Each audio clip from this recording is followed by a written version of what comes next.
al ritmo como los tiene. Hago música que entretiene. Mi música los tiene fuerte bailando y se baila así.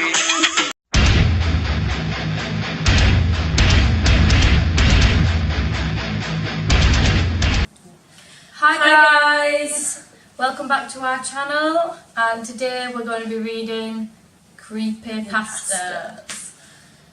So, first we have a shout out to a very special person who will be making their own YouTube channel. and when we have that YouTube channel, the link's going to be put down below in a recent video, I guess, because no point putting it in this one now. And that shout out is to Zach, who works with us. So shout out to you. You will be a famous YouTuber one day. Don't forget us. Dedicated to Zach because he gets scared easily and we want to scare him while he's watching this. So I'm going to read a creepypasta story, just a really short one, and then Jade's going to read one as well. So let's just get right into the video. Cue scary music. My daughter woke me up around 11:50 last night. My wife and I had picked her up from her friend Sally's birthday party, brought her home and put her to bed. My wife went into the bedroom to read while I fell asleep watching the Braves game. Daddy, she whispered, tugging my shirt sleeve. Guess how old I'm going to be next month? I don't know, Beauty, I said as I slipped on my glasses. How old? She smiled and held up 4 fingers. It's 7:30 now. My wife and I have been up with her for almost 8 hours. She still refuses to tell us where she got the fingers from. Dun, dun, dun. I've heard that one before. That is creepy. That's a twister in it. It's alright, I'll read my creepypasta. It is called Sleepwatcher's Net. Life where I am now, sleepwatching, the newest way to make some cash. Manny told me about it. Manny Anyway.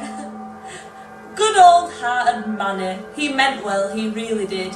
I mean, he has been my best friend since freshman year. He didn't know what would happen. We both experienced the newfound struggles of money after graduation. We're just kids, lazy stuck-up kids. We thought that we were too good for some entry-level job at McDonald's or KFC. We wanted something that was going to bring in money, quick and easy. So him being the best friend he is, he looked round online. It didn't take him long to find exactly what we both wanted. He found sleepwatching, a job which you got paid to do absolutely nothing. All you have to do is sit there and stay awake, he had texted me. The way he explained it, sleepwatching would be the easiest job on earth, and just like most things that end in disaster, it seemed too good to be true. So me being exuberant, I can't say it, about my brand new job opportunity, I raced to the computer with excitement of a boy who had just found Willy Wonka's 5th and final golden ticket. I got a golden ticket. Didn't talk to anyone else about it. I just sat down at my desktop, launched Chrome and began looking up the wonderful world of sleepwatching. You see, it's a pretty ingenious idea. People are afraid of being alone with how connected the world is these days. They can't stand the loneliness of a night, so of course these people just pay extremely well to have someone sit up with them while they rest for the night. Sleepwatching.net, as I found, is the premier place to get all your sleepwatching needs. Just apply and join as a trusted watcher, and in a few days you will be matched with a sleeper in need. I signed up that day. Oliver Twitch, I type into their bar, put in the information you shouldn't put into any website. I assured myself, I understood sleepwatching.net needed to do security check on me. Make sure I wasn't joining for any nefarious reasons. It took a few days for the acceptance email to finally come in. I remember getting it, how I'd been refreshing my email endlessly, just waiting for the green light to pay dirt. I immediately logged onto the website, and to my surprise, I had already had an alert from a sleeper in need. In that moment I wasn't thinking, I just knew that someone was willing to pay me. I clicked on the link and gave me a brief profile of the sleeper who wanted me. Her name was Viola, a sweet name for a sweet innocent old lady, 74 and alone in her life. Aww. Her husband had died a few years earlier, and her family had leased her out an apartment and forgotten about her. She put on her profile that she had some trouble sleeping of late and thought that having someone younger there would do her a lot of her insomnia. I gravely accepted. The rate for the job was amazing. Old people pay extremely well. We messaged a little that day, just short messages. She wanted to make sure I was okay with the job and pay. All she needed me to do was to be on the webcam feed, and she said she was fine with me doing anything else during the night. It had been around noon when we talked, so I decided to take a nap. I had to be prepared for an all-nighter that would hopefully get me paid. It got dark around 9 where she lived. I was an hour behind, so it was still daylight before we got ready to call. Before I hit the dial button, a pop-up window appeared on my screen, a special message straight from Sleep Watcher's Net. The rules, it said. 1. Do not fall asleep. 2. For no circumstances may you wake the sleeper. 3. Do not touch the red emergency button unless there is an emergency. And 4. Do not fall asleep. I laughed at the rules at the time. They were all basic, common sense for anyone should have known before taking the job as a sleep watcher. I clicked the agree button at the bottom of the page, then waited for my call to Viola to connect. She was such a sweet old lady. She had an innocent smile on her face as she appeared on the screen. She looked genuinely happy to see me. "Hi Oliver," she said. "Thank you so much for doing this. I hope this isn't too much trouble and you have a good night." I assured her that I would, and that I had a few open tabs that I would be working on while she slept. I told her good night as she laid down in bed. In what seemed like a few short moments she was peacefully asleep. I watched her for a little while. There's a strange peace in watching somebody sleep. There's a strange peace in watching somebody sleep, watching their chest movements and breathe slowly. I watched as Viola, at her most vulnerable. I knew there wasn't anything to worry about, but still, having a life in your hands can change you. After just a while of watching Viola sleep, I began surfing the web. I had an all-night endlessly search, so lucky me, I was getting paid to do what I would have been doing anyway. The night went by quietly. There was one point in the night that I thought I heard something coming from the video feed. Almost sounded like breathing, but me, being the smart-ass kid that I am, knew that it was just the sound of all video cam feeds make when both sides are silent. I now realised that only one side of the feed had been silent. In the morning, when the first rays of the sun were beginning to fill Viola's room, she woke up, no alarm for her, just sunlight. I happened to be watching as this happened, just doing my job, you know. Her first move was to look at her side, an empty portion on her bed.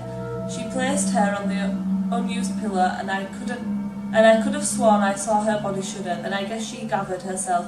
She took a look at her laptop, which was sitting on the desk next to her bed. She smiled that genuine smile again. When she saw me, asked me how my night had been. I told her it had gone smoothly. She sighed a sigh of relief and thanked me. She told me she had just had the best sleep in weeks and have a good day, and hung up the feed. I'm a teenager. I'm all used to all-nighters, but with my job done, I gladly went to bed with a smile on my face. The next few nights were the same. I would video call Viola around 8 at night and she would be asleep by 8:05. Thank God the internet is endless. I learned so much useless crap during those nights. One night the peacefulness of our schedule was interrupted. I remember in some sort of detail. Viola woke up around 3, drowsily nodded at me and headed to the bathroom, which from the camera angle I could see was connected to the bedroom by a small door on the other side of her bed. At the points I never really looked at the feed. I mean, nothing ever changed on it, so there wasn't any point. I only ever really looked to have a moment of peace from the bluntness of the internet. I was watching while she was in the restroom though, maybe out of boredom or because I wanted to feel safe when she got back into bed. I can't remember. I saw something while she was in the restroom. It was only for a second, but I swear to you that I saw it. A hand, an oversized bleach white hand. It was inching its way out from behind the curtain that covered the window. I only saw it for a second, but I realised every hair on my body into attention. I continued staring at that same spot, trying to catch any more evidence of something being wrong. Nothing happened, so I shrugged it off, blaming it on the mixture of midnight drowsiness and Red Bull. Viola came out of the restroom and went back to bed. Her only communication to me was a soft smile before her head hit the pillow. She was peacefully back out. The way she fell asleep so quickly, she treated sleep like a luxury that I could tell she'd been missing out on. I felt proud to be the person that could bring the luxury back to her. A few nights later, 5 nights ago, everything changed. The night started out normal, Viola and I following our established routine, her whispering a "Good night, Ollie" to me and passing out, the quietness of the room, the sound of me clicking away into Google, trying to find some sort of new information that I had yet to exhaust. Everything was normal. It'll all be my fault. I didn't nap that much as I should have done the day. I didn't have my Red Bull on me and I didn't try hard enough to stay awake. I fell asleep, I broke the rules, I slept hard, I was out for at least an hour, drooling on my keyboard, dead to the world and useless to Viola. I woke up suddenly. I think I heard something kind of bang, but I can't remember. Maybe a buzzer, I'm not sure. My head came up quick. I wasn't sure what was going on, but I think my body knew that something was wrong. After I figured out where I was, I went straight to Viola's tab. She was peacefully asleep. Whatever had woken me hadn't disturbed her in the slightest.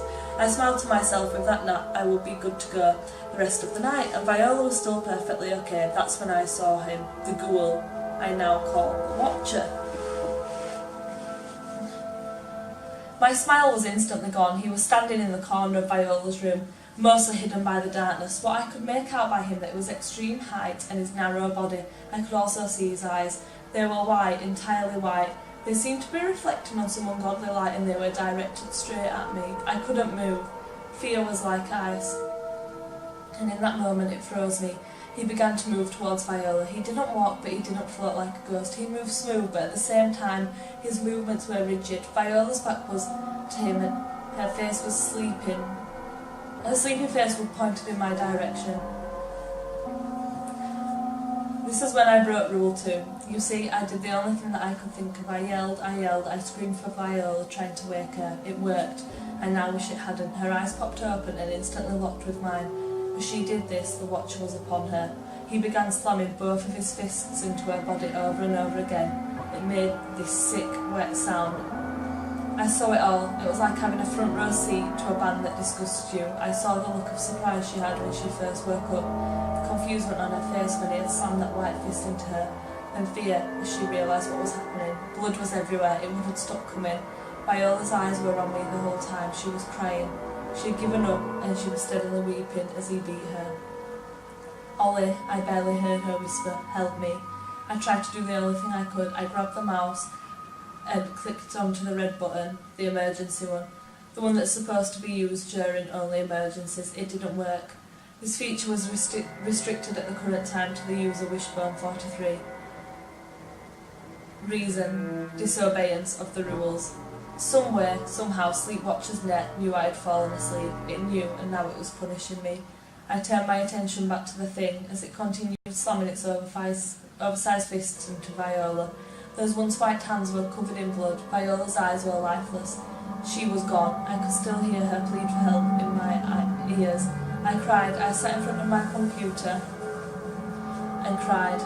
Viola died because of me. An innocent old lady died because I couldn't keep my stupid little eyes open. Remember how I talked about how it feels to have a life in your hands? Well, it really, really sucks when the life is lost and you're to blame.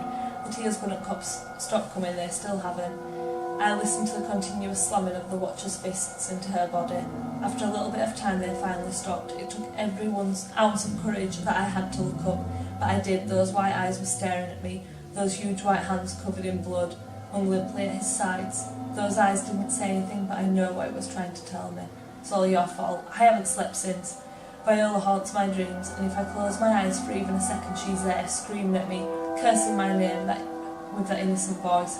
She knows it's my fault and she won't let me forget it. That thing is coming for me.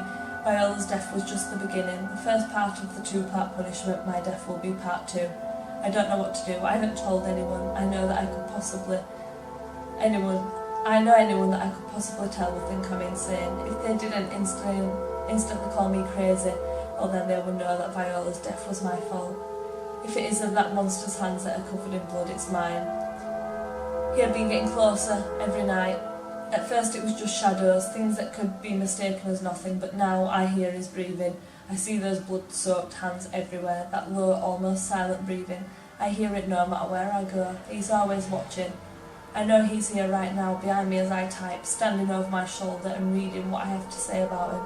The nightmare is torture. I'm going to go insane soon if I don't sleep. Please, I need help, I'm begging you. I will give you everything I own. Just please go find my account on Sleepwatchers. Please be my watcher. I won't make it through another night without one. Don't let me die, and please don't fall asleep. That were a bit long.